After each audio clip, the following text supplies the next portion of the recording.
Muy buenos días, hermanos.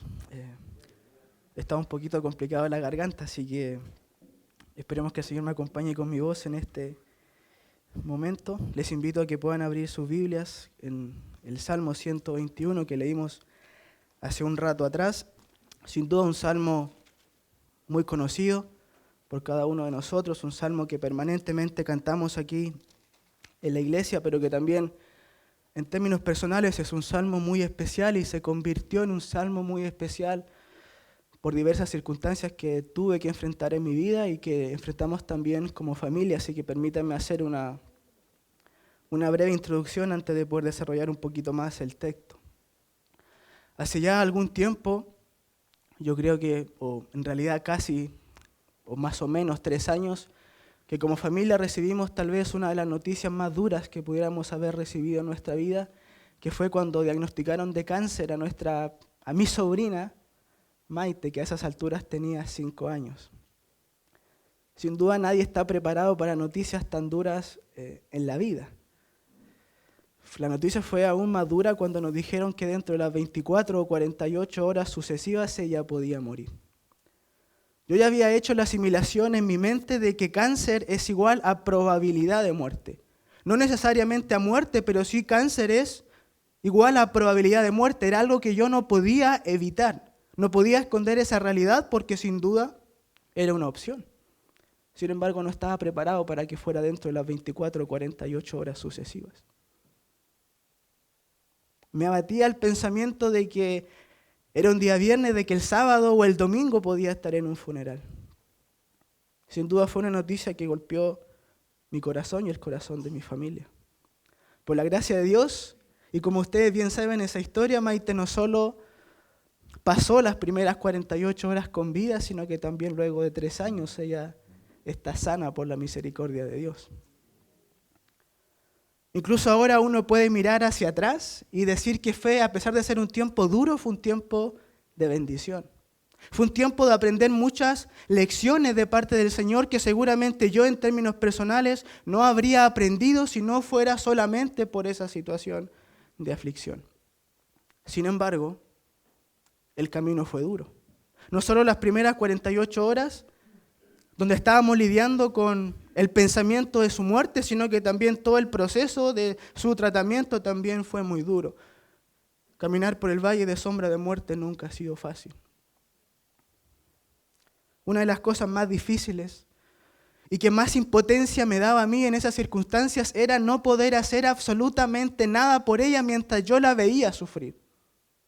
Imagino que ustedes también pueden haber lidiado con esas circunstancias. Ver a un ser amado sufrir y no poder hacer absolutamente nada por tal persona sin duda nos llena de impotencia. Yo hubiese deseado estar genuinamente en su lugar. Hubiese deseado estar en su piel y sufrir por ella. Y no se trata aquí de heroísmo, sino que se trata de un simple o sencillo o natural amor que uno tiene hacia un ser tan amado. No hay nada más que eso. Sin embargo, no podía hacer absolutamente nada porque no tenía la capacidad, mucho menos no era médico para hacer algo, más allá de estar ahí acompañando. Ahora, en todo este proceso, Maite también comenzó a sufrir. Comenzó a sufrir físicamente por todos los dolores de exámenes y quimioterapias que le hacían, pero también comenzó a tener ciertas preocupaciones y miedos a nivel de su ser interior. Incluso llegó en un momento a ser muy consciente de lo que le estaba pasando. A esas alturas tenía 5 años y preguntó una vez si ella se iba a morir. Yo no sé quién está preparado para darle una respuesta así a una niña de 5 años sabiendo que su enfermedad no era sencilla. Yo no estaba preparado. Y ella comenzó a tener ciertos miedos y ciertas preocupaciones y especialmente el gran miedo que tenía que ver con el dormir. Específicamente, ella tenía miedo que la durmieran cuando la anestesiaban. Como recurrentemente tenían que hacerle exámenes a ella no menores, que le producían dolor permanentemente, también tenían que anestesiarla, pero a ella le daba mucho miedo a que la anestesiaran. Incluso hasta el día de hoy le tiene cierto miedo.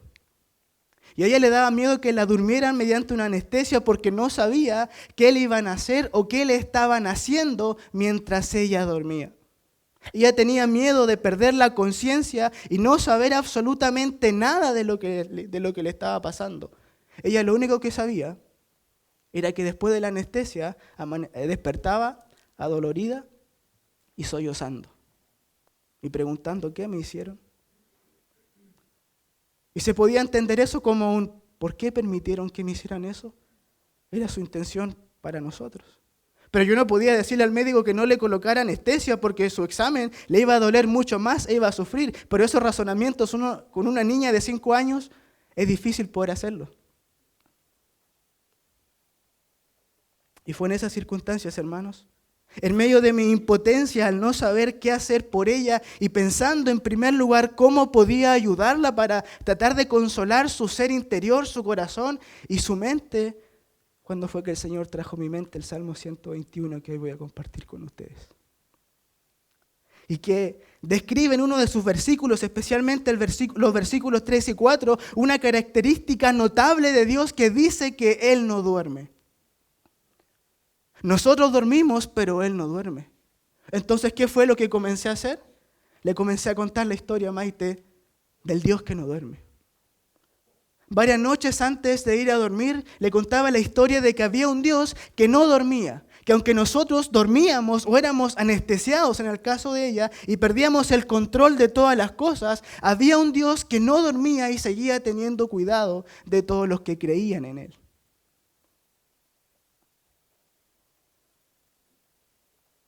Y lo que quería comunicarle a ella era que podíamos estar tranquilos, con confianza y sin miedo, porque si Dios no dormía, Él podía cuidarnos en cualquier circunstancia. Absolutamente en cualquier circunstancia, aunque ella estuviera anestesiada. Y esto es lo que también quisiera compartir con ustedes en esta mañana, hermanos, que Dios no duerme. Incluso así he titulado la exposición de esta mañana, como bien decía el hermano Diego hace un rato, como el Dios que no duerme. Ahora seguramente nosotros no le tenemos miedo a las anestesias o no tenemos miedo al ir a dormir en la noche, pero sí podemos tener otros miedos. Sí podemos tener otras preocupaciones en nuestra vida. Sí podemos tener afanes u otros dolores que nos aquejan o que nos están aquejando. Pero a pesar de todo eso, de igual manera nosotros podemos estar tranquilos, podemos estar confiados, podemos estar seguros, podemos estar libres de temores porque también tenemos a un Dios que no duerme. Podemos descansar plenamente en Dios más allá de las circunstancias que podamos vivir.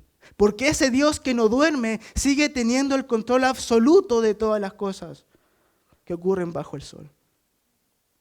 Es por eso que quisiera leer ahora el Salmo 121, versículos 1 al 8. Dice así la palabra de Dios. Alzaré mis ojos a los montes. ¿De dónde vendrá mi socorro? Mi socorro viene de Jehová, que hizo el cielo y la tierra. No dará tu pie al resbaladero, ni se dormirá el que te guarda. He aquí, no se adormecerá, ni dormirá el que guarda a Israel. Jehová es tu guardador. Jehová es tu sombra a tu mano derecha. El sol no te fatigará de día, ni la luna de noche. Jehová te guardará de todo mal. Jehová guardará tu alma. Jehová guardará tu salida y tu entrada desde ahora y para siempre. No voy a hacer un análisis demasiado exhaustivo aquí del texto. Me gustaría que en el día de hoy pudiéramos más reflexionar este salmo. Sin embargo, permítanme hacer un breve comentario acerca del contexto para al menos saber dónde estamos parados.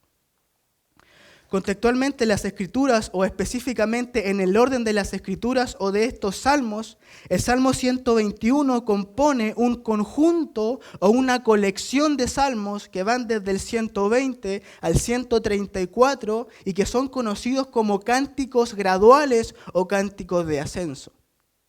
Usted puede ver que en el Salmo 121 el subtítulo dice cántico gradual y del 120 al 134 se va a encontrar con ese mismo título. Y se le llamaba cánticos graduales o cánticos de ascenso porque eran cánticos que hacían los judíos en su peregrinaje y ascenso hacia Jerusalén a celebrar las fiestas que Dios les había prescrito anteriormente.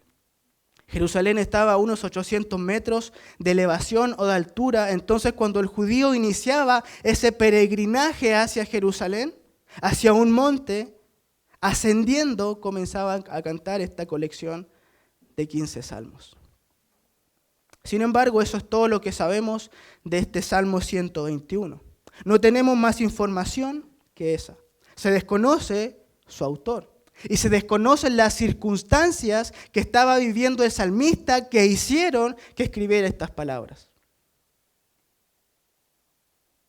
No sabemos por qué o cuáles eran las circunstancias que atravesaba el salmista y que lo llevó a escribir este salmo.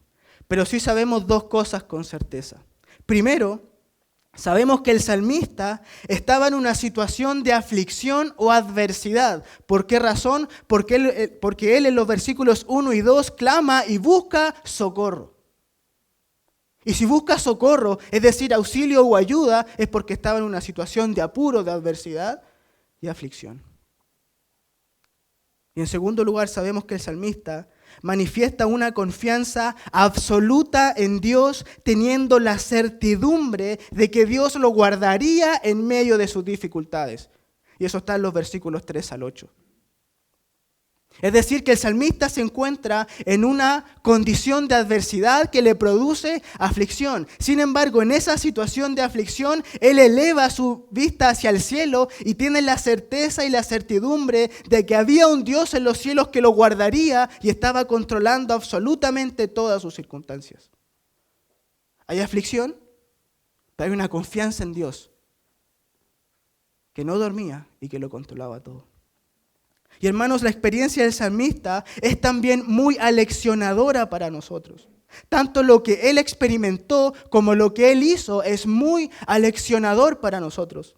Porque como bien sabemos, al igual que el salmista, nosotros no estamos exentos de experimentar dolores en esta vida. Nuestro peregrinaje en esta tierra sin duda va a tener su cuota o su porcentaje de dolor. Algunos más, otros menos, pero sin duda tendrá cuota de dolor. Pero a pesar de todo, el salmista nos está dejando la lección a través de su experiencia que Dios nunca le iba a faltar. El salmista entendió que aunque caminara por el valle más oscuro, el Señor siempre estaría con él. Entendió que siempre había un Dios en los cielos que velaría por él, que no se echaría a dormir en sus circunstancias como si sus aflicciones no le interesaran, sino que más bien estaría vigilando todas sus congojas. Por eso que me parece que el versículo 3 y 4, donde el salmista describe a Dios como un Dios que no duerme, es la esencia de la confianza del salmista. Me parece que ahí el salmista llega al clímax de su confianza en Dios. Porque cuando alza sus ojos al cielo, no solo se encuentra con un Dios creador que hizo el cielo y la tierra, sino que también se encuentra con un Dios que no dormía en medio de su aflicción, y eso es personal. No solo ve que Dios controla todo, sino que también Él está controlando sus circunstancias personal e individualmente. Además, si ustedes se fijan, la descripción del Dios que no duerme en los versículos 3 y 4 es la única descripción que revela a Dios en su carácter o atributo. Todas las demás descripciones que hace el salmista de Dios tienen que ver con lo que Dios hace. ¿Qué hace Dios? Versículo 2, el cielo y la tierra. Versículo 5, nuestro guardador, nuestra mano derecha. Versículo 7, que nos guarda de todo mal, y así sucesivamente. Pero cuando hablan el versículo 3 y 4, de que Él no duerme, esa es la única característica que revela el carácter o atributo de Dios. Entonces, porque Dios es, entonces Él hace. Así que permítanme iniciar por esta aliciente y tremenda verdad que describe a Dios como un Dios que no duerme. Versículos 3 y 4. No dará tu pie al resbaladero, ni se dormirá el que te guarda. He aquí, no se adormecerá ni dormirá el que guarda a Israel. Cuando el salmista dice que Dios no dormirá, se está refiriendo a que Dios no ha dormido por toda la eternidad. No solo desde que creó el cielo y la tierra, sino que nunca ha dormido. Y cuando está describiendo que no se adormecerá, que es distinto a dormir, cuando Él dice que Dios no se adormecerá, se está refiriendo a que Dios no sufre cargas de sueño, que no tiene pestañazos, como lo llamamos nosotros, que Dios no toma siestas, es decir, que Dios no se despreocupa de lo que está pasando. Ahora, la idea que está comunicando el salmista aquí al decir que Dios no duerme, es la idea de que Dios tiene un control absoluto sobre todas las cosas y circunstancias y que nada se le escapa de sus manos. Esa es la idea que está comunicando. Que Dios tiene el control absoluto de todas las cosas y circunstancias y que nada se le escapa de sus manos. Y permítame aquí una comparación para poder seguir entendiendo este notable atributo de Dios. Yo a veces pienso lo siguiente: si hay un lugar donde nosotros, o una ocasión donde nosotros manifestamos en mayor grado nuestra debilidad e insuficiencia, es cuando dormimos. Incluso pienso que es hasta un recordatorio de nuestra debilidad e insuficiencia. Cada vez que vamos a dormir revelamos cuán débiles e insuficientes somos. Pensemos un poquito en esto. Cuando dormimos hay una clase de inconsciencia en nosotros. No sabemos lo que pasa fuera de nuestra casa, no sabemos lo que pasa incluso dentro de nuestra casa. A diferencia de cuando estamos despiertos, escuchamos un ruido, inmediatamente vamos a aquel lugar. Sin embargo, cuando dormimos, no nos percatamos o no percibimos todas esas cosas que lo hacemos cuando estamos despiertos. Inclusive ni siquiera tenemos el control de lo que pasa 5 centímetros al lado de nosotros mientras estamos acostados. Y ni siquiera podemos controlar nuestros sueños. Pero cuando vemos ahora que Dios no duerme, entonces, vemos absolutamente todo lo contrario. No vemos debilidad, vemos poder. No vemos insuficiencia, vemos suficiencia. No vemos incapacidad para gobernar, sino que vemos dominio absoluto sobre todas las cosas en Dios. Es decir, que Dios al no dormir tiene un control absoluto de todo lo que sucede en su creación. De que no hay nada que se le escape de sus manos ni de la agudeza de sus ojos. Él todo lo puede y Él todo lo sabe. Él es el vigilante del más vasto universo. Isaías 40 en sus versículos 28 y antes también el 22 dice lo siguiente. Isaías 40 versículo 22 dice: Él está sentado sobre el círculo de la tierra, es decir, Él está por encima, cuyos moradores son como langostas. Él extiende los cielos como una cortina, los despliega como una tienda para morar. Versículo 28, ¿no has sabido, no has oído que el Dios eterno es Jehová, el cual creó los confines de la tierra? No desfallece, ni se fatiga con cansancio, y su entendimiento no hay quien lo alcance. Es decir, que es como si Dios estuviera por encima de todo lo creado y con sus ojos y sus manos extendidas tuviera al frente el más vasto universo, mirándolo todo y controlándolo todo hasta los rincones más remotos del universo. Todo está bajo sus ojos y el poderío de sus manos. De tal manera que cuando el salmista dice que Dios no dormirá ni se adormecerá en medio de sus adversidades, Él está diciendo en otras palabras: pase lo que me pase, sean cuales sean las circunstancias que me rodeen, tú gobiernas. Tú gobiernas. O sea que más allá de las causas, razones o medios que llevaron al salmista a que sufriera, él descansa en esta verdad: Dios no duerme, todo está bajo control. ¿Estoy sufriendo? Sí, estoy sufriendo. ¿Estoy pasando por adversidades? Sí, estoy pasando por adversidades. ¿Mi alma necesita urgentemente un socorro? Sí, mi alma necesita urgentemente un socorro, pero Dios no duerme. Por tanto, todo está bajo control. Algo similar dice David en el Salmo capítulo 11, que también complementa la idea que estoy desarrollando aquí. Salmo capítulo 11, versículo 3 y 4 dice: si fueren destruidos los fundamentos, ¿qué ha de hacer el justo? Jehová está en su santo templo. Jehová tiene en el cielo su trono. Él gobierna. Sus ojos ven, noten, Él no duerme. Sus párpados examinan a los hijos de los hombres.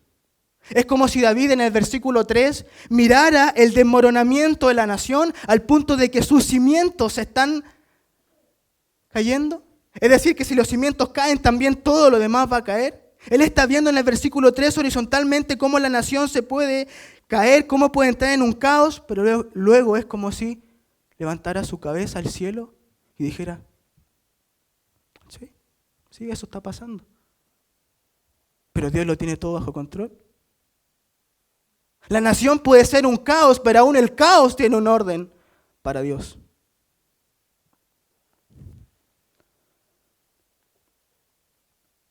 Hermanos, aunque no entendamos entonces lo que está pasando en nuestras circunstancias, aunque no entendamos nuestras circunstancias que nos afligen y preocupan, aunque no hallemos una explicación racional a nuestros dolores, es decir, aunque no encontremos el porqué, confiemos en que todo está bajo control por el Dios que no duerme. Es más, a nosotros muchas veces no se nos llama a saber razones de por qué sufrimos. A nosotros se nos llama aún más a confiar en Dios. Y Dios muchas veces quiere, no que sepamos razones, sino que confiemos en Él. El Señor me enseñó muy de cerca esta lección. Nuevamente con Maite recurro a ese ejemplo otra vez. La primera vez que la dieron de alta luego de estar varios meses en el hospital.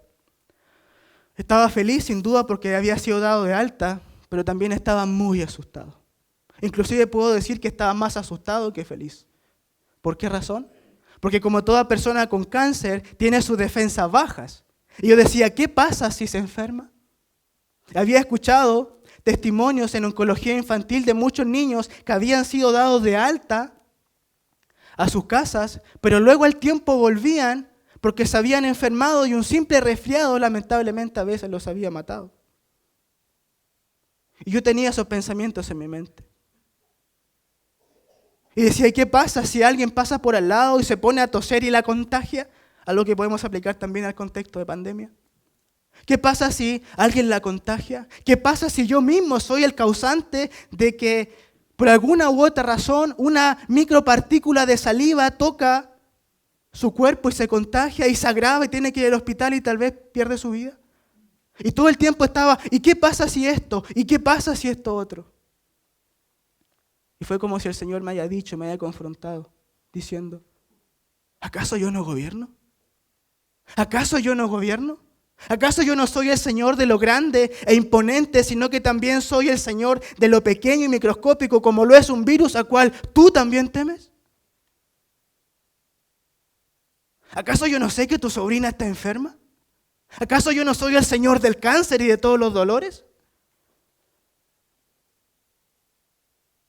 ¿Acaso yo no la sostengo y no te sostengo a ti? ¿Acaso yo no generé ese cáncer en su médula? ¿En lo microscópico?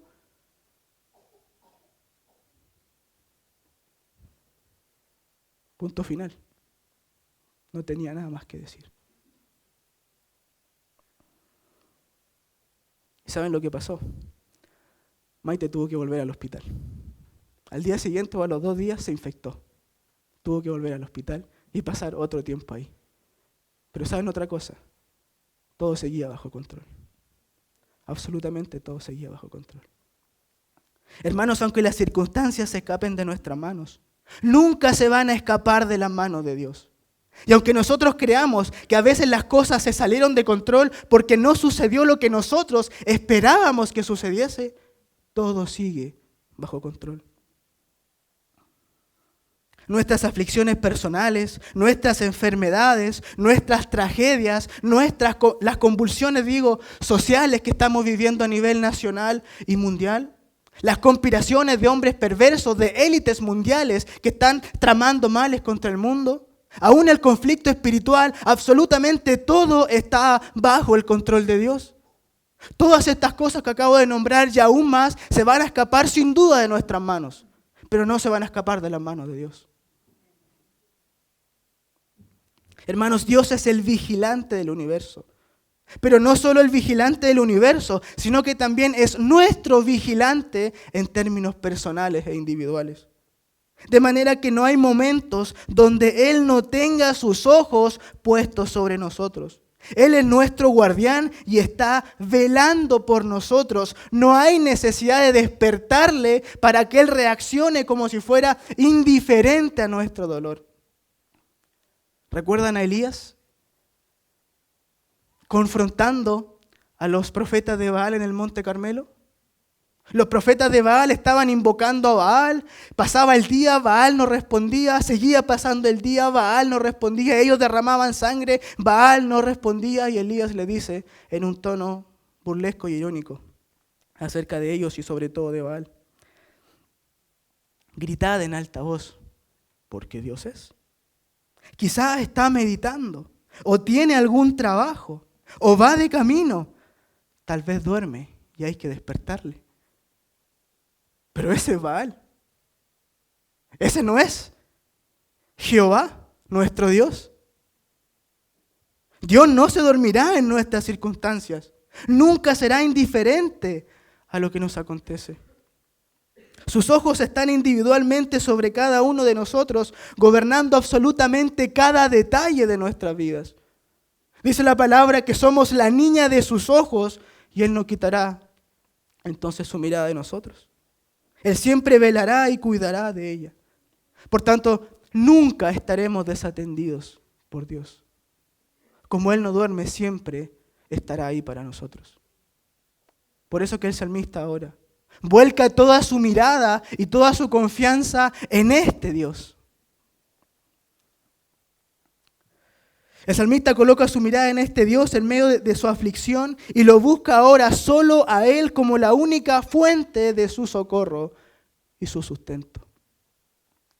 Permítame desarrollar aquí, en el tiempo que nos queda, 2 puntos para ir profundizando un poquito más. Una mirada trascendente al Dios que no duerme, versículos 1 y 2. Dice, alzaré mis ojos a los montes. ¿De dónde vendrá mi socorro? Mi socorro viene de Jehová, que hizo los cielos y la tierra.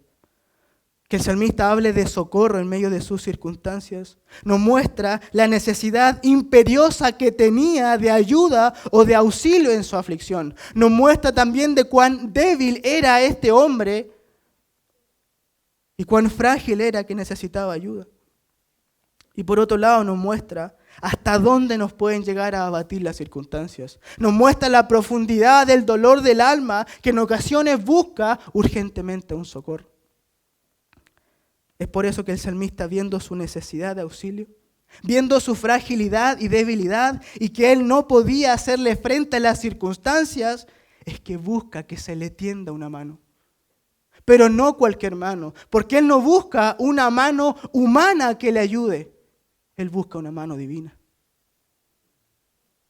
Por eso dice en el versículo 1 y 2, alzaré mis ojos a los montes, ¿de dónde vendrá mi socorro? Y con una confianza encomiable y también imitable para nosotros, él dice, mi socorro viene de Jehová que hizo el cielo, los cielos y la tierra. El salmista alzó sus ojos a los montes, pero no buscó la ayuda en los montes, sino en el creador de los montes.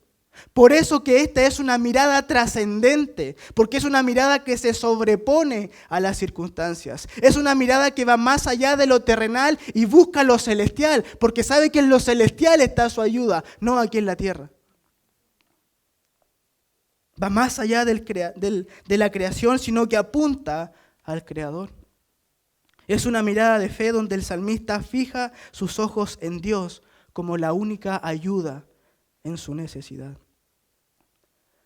Y esta mirada trascendente es crucial para todos los santos que se hallan en dificultades.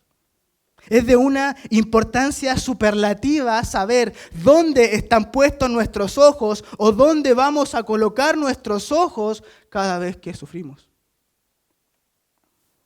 Porque de esta mirada va a depender la forma en que enfrentamos la aflicción. Es muy interesante ver que cada vez que los creyentes en las Escrituras estaban sufriendo por diversas dificultades, no fue sino hasta cuando ellos colocaron su mirada en Dios que pudieron estar firmes. No era sino hasta ese momento que ellos hacían el ejercicio de fe, de confiar en un Dios en los cielos, que ellos podían enfrentar las circunstancias en las que vivían. Esa mirada lo cambiaba absolutamente todo. Aunque muchas veces, y la mayoría de las veces, no cambiaba sus circunstancias, sí cambiaba la forma en la que ellos enfrentaban la situación en la que estaban. Esteban, por ejemplo, mientras es lapidado por los religiosos judíos. Dice Hechos allá que Esteban levantó sus ojos al cielo y vio la gloria del Señor Jesucristo. Y fue sostenido por eso. Eso no cambió sus circunstancias, pero sí cambió la forma en la que él la enfrentaba, al punto de pedir inclusive por sus enemigos para que Dios los perdone. ¿Cómo se sostuvo Moisés? Como viendo al invisible. En una ocasión el rey Josafat también, cuando era invadido por el ejército sirio, oró a Dios desesperado y dice: no sabemos qué hacer, pero a ti volvemos nuestros ojos. Es crucial esta mirada trascendente a Dios en momentos de dificultad. Por eso, hermanos, que es tan importante la cuestión de las miradas para un creyente. La cuestión de dónde estamos, colocando nuestros ojos. Porque cuando bajamos la mirada a esta tierra y solo miramos horizontalmente, seguramente todo será oscuridad. Todo será desesperanza. No hay alivio ni descanso para el alma cuando buscamos ayuda aquí en la tierra. Pero es cuando levantamos nuestra mirada al cielo. Es cuando hacemos ese ejercicio de fe, de buscar el rostro del Señor, en que todo cambia. Repito, no cambian las circunstancias muchas veces, pero va a cambiar la forma en la que enfrentamos esas situaciones, porque además es en ese ejercicio de fe donde el Señor fortalece al que le busca. Vuelvo nuevamente a Isaías capítulo 40, el texto que leí hace un rato atrás acerca de este Dios que está sentado en el círculo de la tierra, que no desfallece ni se cansa, porque hay otra cosa que dice ahí que yo dejé intencionalmente fuera delante en él cuando lo estaba leyendo. Isaías 40, 28 en adelante dice: ¿no has sabido? ¿No has oído que el Dios eterno es Jehová, el cual creó los confines de la tierra? No desfallece ni se fatiga con cansancio, y su entendimiento no hay quien lo alcance. Y ahora escuche. Él da esfuerzo al cansado y multiplica las fuerzas al que no tiene ningunas. Los muchachos se fatigan y se cansan, los jóvenes flaquean y caen, pero los que esperan a Jehová, ¿y eso qué es sino otra cosa que estar buscándole? Sino que mirándolo. Pero los que esperan a Jehová, que dice, tendrán nuevas fuerzas. Levantarán alas como las águilas, correrán y no se cansarán, caminarán y no se fatigarán. Hermanos, Dios es todo lo que necesitamos. Es todo lo que necesitamos. No debemos buscar en otro lugar solo lo que Dios nos puede dar. El hombre no puede, por más afecto que nos tenga, el hombre no puede levantar y animar el alma, solo Dios lo puede hacer. No necesitamos sino nada más que a Dios. Solamente con Dios el alma abatida se puede colocar de pie. De tal manera que cuando buscamos a Dios, Él no solo será nuestro refugio, sino que Él también será nuestra fuerza. Él no solo no esconderá su rostro porque Él no duerme, sino que también Él comenzará a obrar en nuestro favor. Dios no solo lo sabe, sino que también actúa cuando los santos sufren. Y esto nos lleva a lo segundo y último, que son las obras del Dios que no duerme. Primero era una mirada trascendente, decir lo que el salmista hizo, pero ahora es lo que Dios hace, que son las obras del Dios que no duerme, versículos 3 al 8. No dará tu pie al resbaladero. Versículo 5, Jehová es tu guardador, Jehová es tu sombra a tu mano derecha. El sol no te fatigará de día ni la luna de noche. Jehová te guardará de todo mal. Él guardará tu alma. Jehová guardará tu salida y tu entrada desde ahora y para siempre. Hay varias razones de por qué el salmista coloca su mirada en Dios y expresa una confianza tan determinante en Él. Y es porque Él tiene la certeza de que Dios actúa en favor de Él, de que Dios obra en favor de Él. Hermanos, Dios no es un placebo religioso o psicológico en nuestras adversidades. No es nuestro opio, como dijo Marx. Es decir, esa droga que simplemente nos mantiene seducidos. Dios, cuando ponemos nuestra mirada en Dios y buscamos a Dios, no se trata de engañar a la mente para que encuentre consolación en algo, así como otros la buscan en otras cosas. Dios no es un placebo religioso. Dios obra en nuestras circunstancias y hay siempre evidencias de que Dios lo hace. Y hay seis cosas aquí que el salmista describe que hace Dios por nosotros. Ahora, no solo en el momento de adversidad o aflicción, sino que también en toda la vida. Y esto es lo primero. El Dios que no duerme nos sustenta. Versículo 3. No dará tu pie al resbaladero. Esta es una tremenda promesa en tiempos de flaqueza. Qué consuelo es saber que Él no dará nuestro pie al resbaladero. Como Dios no duerme, todo el tiempo puede sostenernos. Como dice 1 Samuel capítulo 2, versículo 9, Él guarda los pies de los santos. Ahora, esto no significa que nunca vamos a caer. ¿Por qué? Porque las vicisitudes de la vida, las olas de la aflicción nos pueden golpear tan fuerte que a veces vamos a ser derribados por esas circunstancias. El punto aquí es que aunque caigamos, no quedaremos para siempre en esa condición, porque aún caídos, Dios nos sigue sosteniendo. Mire lo que dice el Salmo 37 ahora para complementar nuevamente esta idea. Salmo capítulo 37, versículos 23 y 24 dice: Por Jehová son ordenados los pasos del hombre, y Él aprueba su camino. Cuando el hombre cayere, no quedará postrado. ¿Por qué? Porque Jehová sostiene su mano. El hombre cayó, estuvo en el suelo, pero aún ahí Dios tenía tomada su mano y por eso que lo levantó.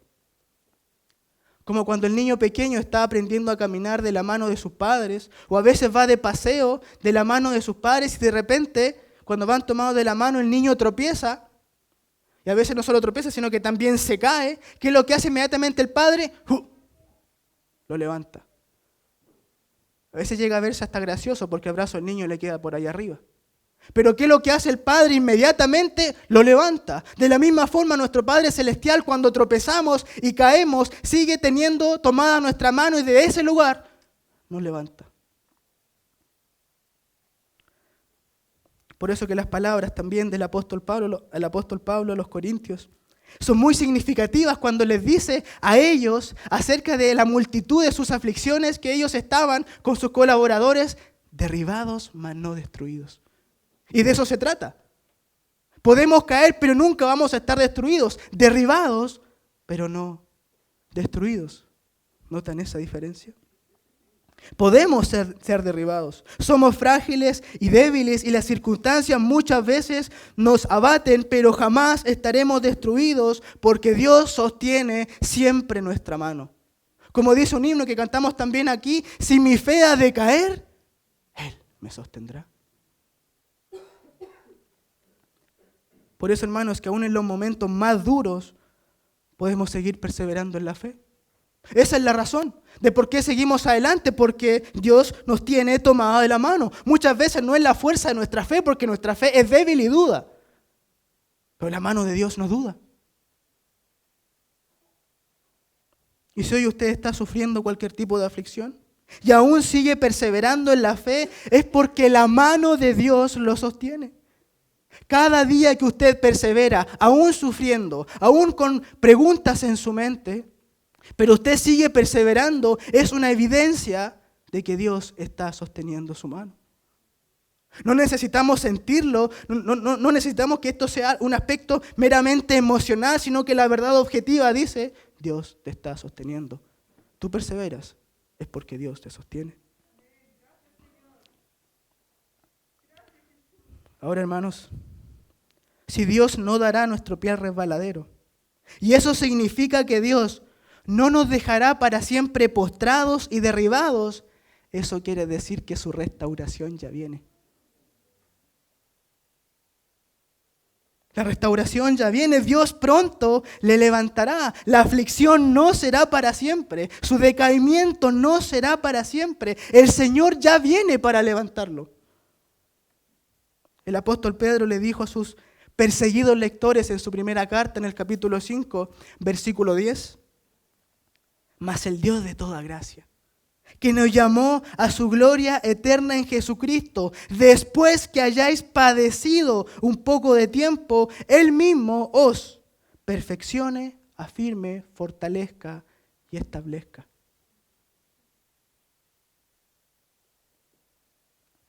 Es decir, que su restauración ya viene.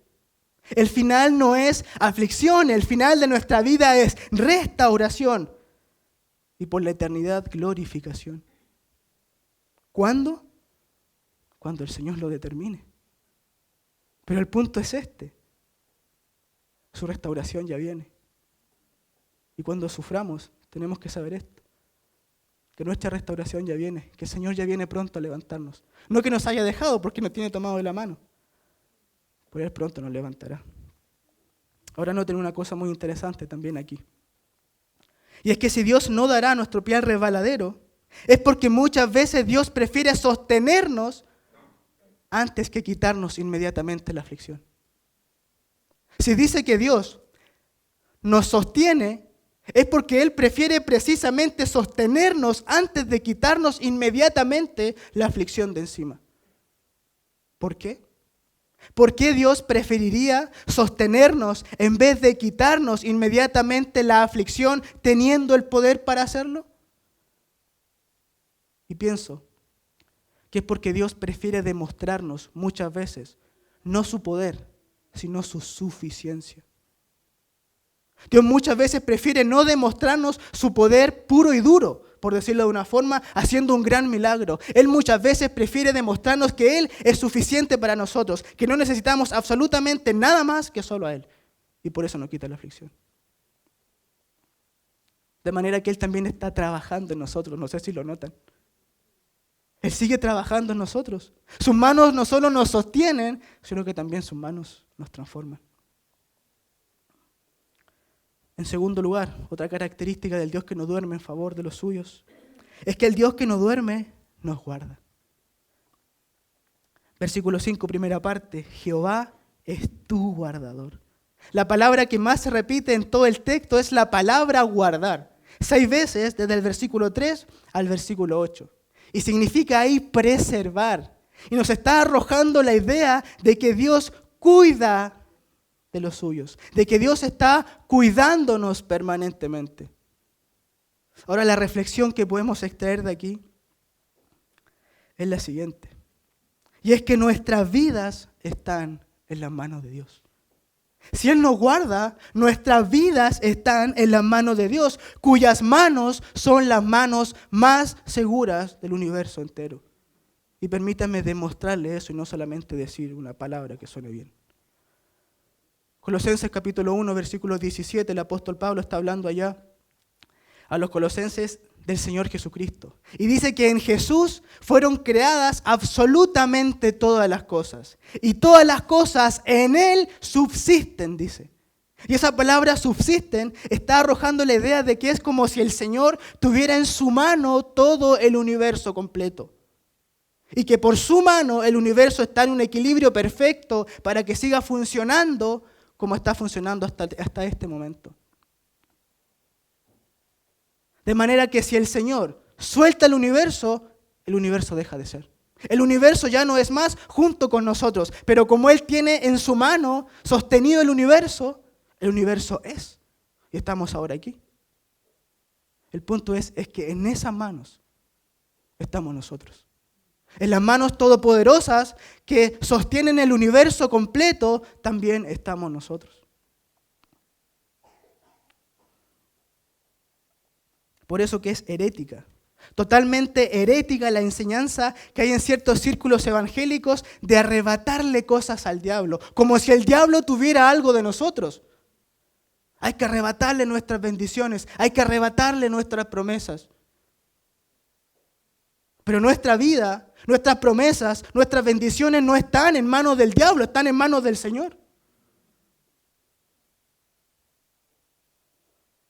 Y es en esas manos que también pasamos por dificultades.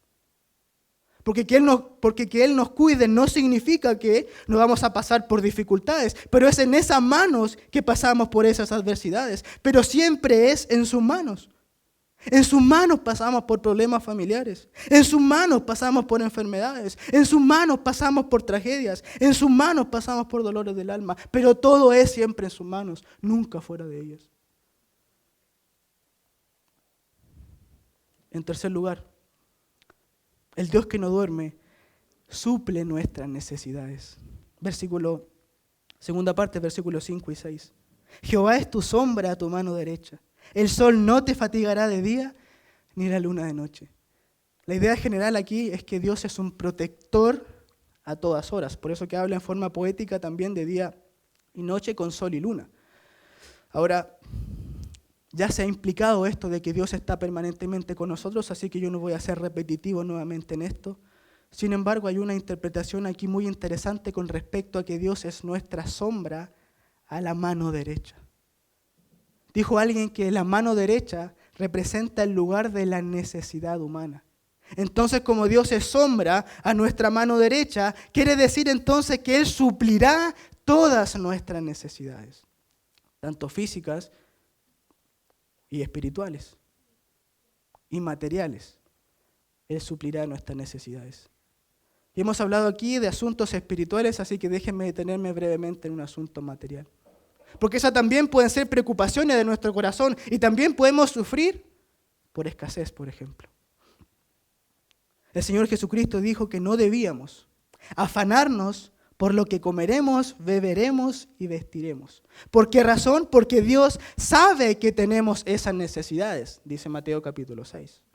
Ahora, algunos entienden que el Señor siempre pondrá al menos un pedazo de pan sobre la mesa de los que creen en Él. Ahora, eso no significa necesariamente abundancia, porque también eso puede implicar escasez. Que Dios ponga al menos algo sobre nuestra mesa, no necesariamente va a ser un festín de comida, a veces puede ser muy poco. Y más que por satisfacción, esa comida será por supervivencia. Y digo esto porque cuando vamos a la Biblia, encontramos en varios lugares a creyentes que tuvieron que pasar por épocas de hambruna, donde comieron más por supervivencia que por satisfacción. Ahora yo entiendo que en ese caso de escasez es que Dios siempre nos proveerá de una gracia especial para enfrentar esas circunstancias. Aunque comamos y quedemos con hambre, pienso que Dios siempre nos va a dar una gracia especial para saber enfrentar situaciones de escasez. Ahora usted puede decir, ¿de dónde yo saqué esa gracia especial? Del apóstol Pablo a los Filipenses en el capítulo 4. Porque él dice que había aprendido y había sido enseñado a vivir en dos caras de la moneda, en abundancia y en escasez. Él estaba saciado, pero también aprendió a vivir con hambre, dice el texto allá.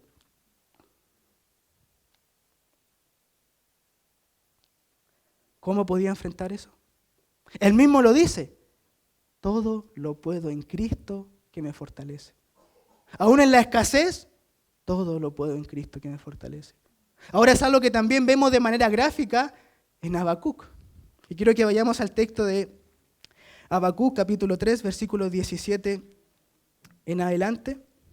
Este hombre que estaba luchando con el problema del mal no podía entender cómo Dios no hacía nada con respecto al mal y mucho menos pudo entender cómo Dios los iba a castigar a su nación con un pueblo más perverso que ellos. Le explotaba en la cabeza pensar eso.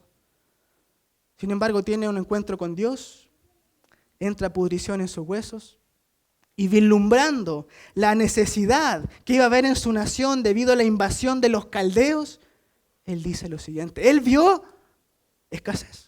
Él vio que iban a escasear muchas cosas en su nación y eso lo podemos ver porque Jeremías escribe en Lamentaciones que inclusive las madres se comían a sus hijos.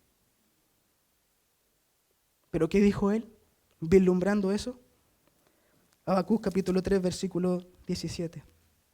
Aunque la higuera no florezca, ni en las vides haya frutos, aunque falte el producto del olivo, y los labrados no den mantenimiento, y las ovejas sean quitadas de la majada, y no haya vacas en los corrales, es decir, aunque me falte todo, aunque estemos en la miseria y en la pobreza, con todo, yo me alegraré en Jehová, y me gozaré en el Dios de mi salvación.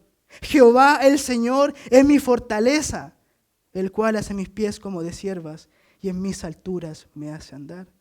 Jehová el Señor es mi fortaleza y ahí está esa gracia especial para enfrentar dificultades.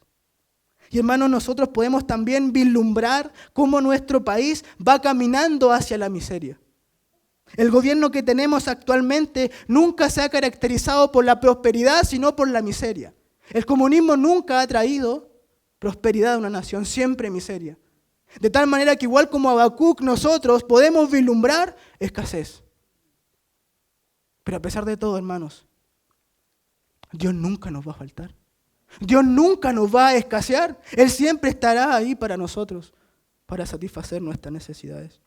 Aún con todo eso podremos alegrarnos en el Dios de nuestra salvación mediante su gracia. En cuarto lugar, el Dios que no duerme nos guardará de todo mal. Primera parte del versículo 7. Jehová te guardará de todo mal. Esto no quiere decir que nunca pasaremos por dificultades, porque de hecho el salmista escribe desde una condición o posición de dificultad. Pero sí quiere decir que todas esas dificultades y males que lleguen a nuestra vida serán usados por Dios para nuestro propio bien. ¿Y recuerdan a José? Cuando sus malvados hermanos lo vendieron a Egipto. Luego José, mirando hacia atrás, se da cuenta de todo lo que Dios había hecho por medio de ese acto perverso y dice a sus hermanos, vosotros pensasteis mal contra mí, pero Dios lo encaminó a bien. No que Dios convirtió el mal en bien, Dios lo encaminó, es decir, Dios lo usó para un bien muchísimo mayor. De tal manera que la aflicción siempre va a ser un instrumento en las manos de Dios para nuestra bendición. Todo lo que pasemos, por más duro que sea, Dios lo está usando y lo usará para nuestro propio bien. ¿Cuál bien? La formación de la imagen de su glorioso Hijo en nosotros. Dios muchas veces envía grandes bendiciones en frascos de aflicción. Y aunque el primer sorbo sea amargo y lo rechacemos y no lo queramos, el final siempre será más dulce que la miel. Creo que no hay ningún creyente que haya sufrido, que después se haya arrepentido de haber sufrido. No quiere decir que no se duela por las circunstancias o por las pérdidas en el camino. Sin embargo, cuando mira hacia atrás se da cuenta que todo fue una bendición. ¿Por qué razón? Porque Dios está obrando en esas circunstancias. En quinto lugar, el Dios que no duerme guardará nuestra alma. Él guardará tu alma. No hay nada más valioso para el hombre que el alma. ¿Por qué? Porque el alma o se pierde para siempre o se gana para siempre en Cristo. Pero no hay nada más valioso para el hombre que el alma. Sin embargo, dice el salmista que Dios guardará nuestra alma. Lo más valioso que tenemos, nuestra propia vida, lo sustancial de nuestra vida, lo que trasciende, dice que Dios lo guardará, lo cuidará y lo preservará. El apóstol Pablo lo expresó de la siguiente manera en 2 de Timoteo capítulo 1, versículo 12. Por lo cual asimismo padezco esto, pero no me avergüenzo, porque yo sé en quién he creído y estoy seguro que es poderoso para guardar mi depósito para aquel día. Y con depósito se está refiriendo a la esencia de su vida. Y él está diciendo que Dios estaba guardando su vida por el tiempo y en la eternidad, para el día del Señor Jesucristo. Es decir, que nuestra vida entera, en el tiempo y por la eternidad, está siendo guardada por Dios y nunca se perderá. El alma que ha sido redimida por el Señor Jesucristo siempre será preservada por Dios. Nuestra alma le costó un gran precio a nuestro Salvador para que luego la abandone y se pierda. Él nos amó tanto que derramó su vida por nuestras almas de manera que Él nunca la va a dejar. De manera que podemos estar seguros. Nuestra alma no sufrirá pérdida. Y hermanos, a veces podemos perder nuestra vida en la aflicción. Incluso mediante la persecución podemos perder nuestra vida, pero jamás perderemos nuestra alma. Esa está guardada por Dios. Y en sexto y último lugar, el Dios que no duerme es nuestro guía. Versículo 8. Jehová guardará tu salida y tu entrada desde ahora y para siempre. Entrada y salida tienen que ver con todo lo que hacemos. Es una forma idiomática para referirse a todas las actividades de la vida. Y puede entenderse aquí de dos perspectivas. Una temporal y otra eterna. Primero, temporalmente, que Dios guarde nuestra salida y nuestra entrada, quiere decir que Él está guardando y guiando todos los asuntos cotidianos de nuestra vida. Y hermanos, esta es la principal razón de por qué la mayoría de las veces llegamos a nuestra casa sanos y salvos. Es porque Dios guarda nuestra entrada y nuestra salida. No es la vida, no es la cotidianidad de la vida. Es Dios que está guardando nuestros pasos. Pero también puede ser visto en términos eternos. Y significa que cuando dice la palabra que Dios guardará nuestra salida y nuestra entrada, quiere decir que Dios guarda nuestra entrada en este mundo cuando nacemos, pero también cuida nuestra salida de este mundo cuando morimos. Sus manos nos formaron en el vientre de nuestra madre. En lo más profundo de la tierra, dice de forma poética el salmista en otro texto. Sus manos nos formaron, luego en vida sus manos nos preservan. Pero luego en la muerte, sus manos nos siguen guiando. Él nos guiará más allá de la muerte, dice otro texto de la Escritura. Más allá de la muerte. Entonces cuando ascendamos o estemos ascendiendo a la presencia de Dios, que seguramente será una milésima de segundos, cerrar los ojos en la tierra y abrirlo delante de la presencia del Señor. En esa milésima de segundos, cuando vayamos ascendiendo a la presencia del Señor, aunque Satanás intente disputar nuestra vida como disputó el cuerpo de Moisés, usando esta ilustración con el arcángel Miguel, empezaron a disputar el cuerpo de Moisés, aunque Satanás intente disputar nuestra vida y haga fuerzas con todo el infierno para intentar volvernos abajo, no pasará absolutamente nada porque Dios cuida nuestra entrada y nuestra salida de este mundo. Ni la espada más dura, forjada en el mismo fuego del infierno, podrá separarnos de ese amor del Señor por nosotros. Absolutamente nada nos separará de Él. Tanto en vida como en muerte estamos en sus manos.